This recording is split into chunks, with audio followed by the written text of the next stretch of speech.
تبارك الذي بيده الملك وهو على كل شيء قدير. Teman-teman yang ikuti acara kita ini, saya ingin berbagi teman-teman sekalian. Apa yang menjamin sekarang saya dan Anda?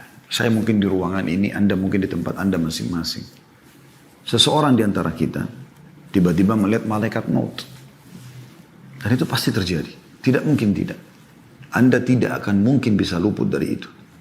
Dan itu hanya Anda yang menyaksikannya. Anda kalau ketik di YouTube kematian tiba-tiba, banyak sekali cuplikan. Ya, hanya untuk ambil pelajaran saja. Ada orang lagi ngobrol sama teman yang tiba-tiba jatuh.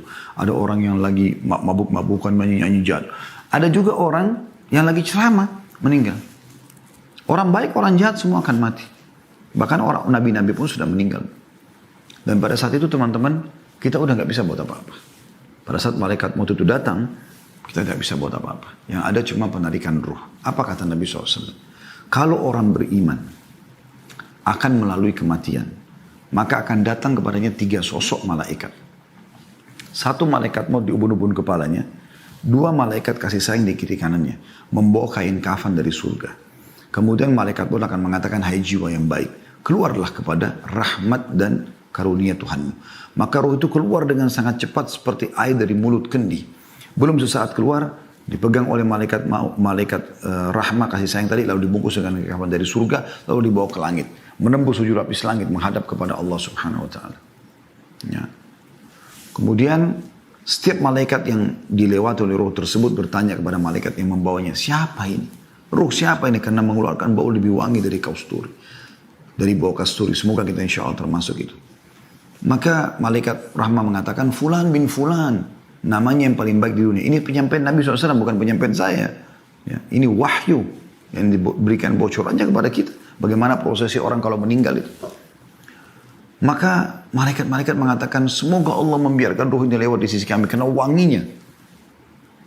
Lalu terdengarlah suara dari langit mengatakan, catatkan hambaku dia termasuk penghuni surga, kembalikan dari dunia, karena di sana saya ciptakan, di sana pula saya akan bangkitkan. Maka dikembalikan ruhnya bersamaan dengan jasadnya diantar oleh para kerabatnya atau tetangga-tetangganya. Pas tiba di kuburan dimasukkan, kata Nabi SAW, 3 langkah mereka pulang, dia masih bisa mendengarkan suara sendalnya. Kemudian, ya, datanglah 2 malaikat, Munkar dan Nakir, mendudukkannya lalu menanyakan, siapa Tuhanmu, siapa Nabimu, apa kitabmu. Mungkin Anda sudah sering dengar cerita orang-orang tua kita dan guru-guru ngaji kita waktu kecil masalah ini ya. Dan ini benar terjadi. Nabi SAW sampaikan dalam hadis sahih. Lalu menanyakan kepadanya, siapa Tuhanmu, siapa Nabimu, apa kitabmu. Kalau dia orang beriman, kata Nabi SAW, maka dia masuk dalam firman Allah, yuthabbitullahu alladhina amanu bil qawli tsabit fil hayatid dunya wa fil akhirah. Allah akan menetapkan di lisan orang-orang beriman untuk bisa menjawab. Selama di dunia, kenapa kau sholat, kenapa kau puasa, kenapa kau gini. Dia punya jawaban, ada dalilnya. Ya, dan di akhirat, maksudnya di alam barzah, di kuburan, dia akan bisa menjawab pertanyaan malaikat tersebut. Setelah dia jawab, Tuhanku Allah, Nabiku Muhammad, kitab Al-Quran, maka dibukakan baginya pintu neraka. Api, panas, yang bau yang tidak sedap. Dia ketakutan, kata malaikat, lihat dari apa Allah selamatkan dirimu. Ditutup, dibuka pintu surga, terciumlah padanya wangi-wanginya. Dan dia kagum, malaikat mengatakan ini tempat kau sekarang. Maka dia pun berdoa kepada Allah mengatakan, kata Nabi SAW ini ya, kata Nabi Muhammad SAW, dia berdoa mengatakan, ya Allah cepatkan waktu karena aku ingin masuk ke dalam surgaku. Lalu kemudian datang di sebelahnya orang yang tampan, wangi, bersih. Dia kagum, maka orang itu mengatakan, saya adalah amal soleh yang akan menemani kau sampai hari kiamat. Lalu terdengar suara mengatakan, bentangkan kuburan hambaku ini seluas pandangan matanya. Mungkin kalau kita lihat orang yang masih hidup ini, kita lihat kuburan cuma yang lahat 1 kali 2 meter saja. Tapi ya, yang sebenarnya adalah lebih daripada itu. Orang beriman lebih luas dari pandangan matanya. Lalu dibukakan, hamparkan permadani dari surganya. Maka terciumlah baginya bau surga tersebut dan dia menikmatinya walaupun dia belum bisa masuk ya. Maka jadilah kuburannya taman dari taman surga. Semoga ya Allah kita termasuk ini semua. Kemudian sebaliknya kalau orang kafir meninggal dunia wa na'udzubillah, maka datang kepadanya 3 sosok malaikat. 1 malaikat mau diubun-ubun kepalanya, 2 malaikat penyiksa Di kiri kanannya membawa kain kafan dari neraka. Kemudian malaikat maut dengan marah mengatakan, keluar hai jiwa yang busuk, keluarlah kepada kemurkaan Tuhanmu.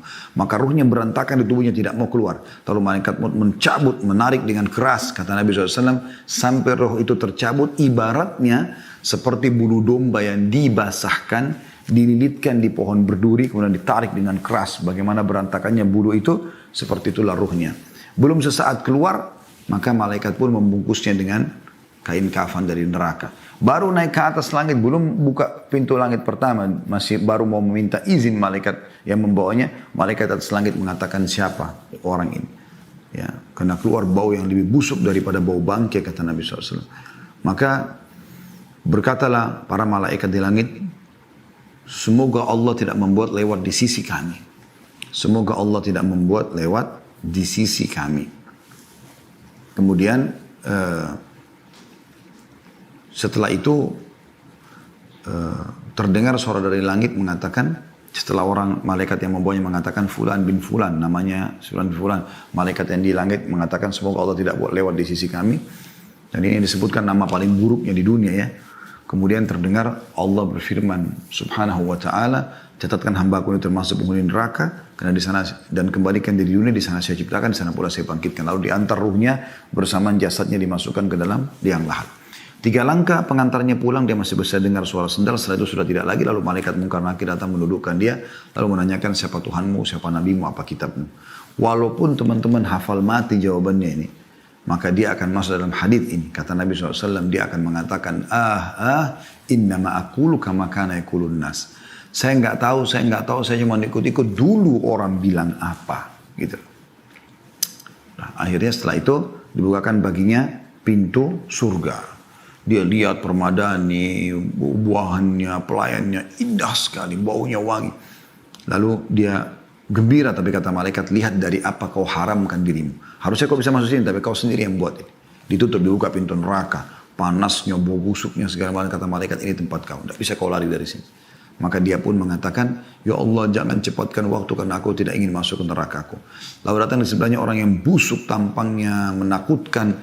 Lalu kemudian dia mengatakan, siapa kamu ini? Kata orang tersebut, saya amal burukmu, dosamu yang akan menemani kau sampai hari kiamat. Na'udzubillah. Kemudian Allah utus, dalam penutup riwayat Bukhari disebutkan, Allah utus malaikat yang tidak punya penglihatan dan pendengaran yang membawa sebuah besi. Yang kalau besi itu seluruh jin dan manusia bersatu untuk membalikkan, mereka tidak akan mampu. Lalu dihantamkan ke orang ini sehingga dia hancur, lalu diutuhkan kembali, dihantam lagi, begitu terus sampai hari kiamat. Riwayat yang lain menyebutkan maka kuburan ya, dinding kuburannya akan menjepit tubuhnya sampai tulang rusuknya seperti ini. Dan Nabi SAW menyatukan jari-jari beliau ya. Jadi sebagian ulama mengatakan dua riwayat ini bisa digabungkan antara dia dipukul sama diremukkan gitu kan. Begitu terus sampai hari kiamat, maka jadilah kuburannya lubang dari lubang neraka. Ada sebuah riwayat juga atau athar menyebutkan pada saat dia dipukul dia teriak dan semua makhluk yang Allah mendengarkan kecuali jin dan manusia. Dan kalau mereka mendengarkan mereka akan meninggal seketika. Saudaraku seiman, hal-hal seperti ini adalah hal imaniyah, masalah keimanan. Dan ini kalau Anda membuka hati Anda dengan keimanan, Anda bisa merenungi tentu hal-hal seperti ini. Kalau Anda hadir di pengajian kita ini bukan dengan keimanan, maka mungkin Anda tidak akan tersentuh dengan hal seperti ini. Syukurlah teman-teman sekalian kita dapat bocorannya seperti ini. Dan tidak ada ruginya Anda mengambil informasi ini. Tidak ada rugi sama sekali. Malah akan membuat kita menjadi orang lebih baik. Kenapa kita jadi lebih baik? Karena kalau kita tahu ada akhirat, ada hisab. Agama ini sebenarnya teman-teman menyuruh kita jadi orang baik kan gitu. Kita disuruh jujur, amanah, tanggung jawab, bakti sama orang tua, jenguk orang sakit, menyenangkan orang, apalah, berbuat baik, bersedekah dan seterusnya. Dan semua punya keutamaan-keutamaan yang akan kita bawa ke akhirat. Dan kita dilarang bohong, menipu, gunjing, fitnah, mukul, caci maki, apalah, mencuri, dilarang semuanya, mengganggu orang dan diancam dengan ancaman yang berat. Jadi sebenarnya Anda kalau menjadi orang yang agamis dan Anda faham masalah ini, Anda menjadi orang yang baik. Karena memang agama memandu kita untuk itu. Apalagi Anda hubungkan ini semua dengan akhirat, itu luar biasa. Kehidupan Anda akan sangat mudah ya Anda lalui tentunya. Baik teman-teman sekalian, itu gambaran lebih dalam tentang masalah bagaimana prosesi kematian. Ya.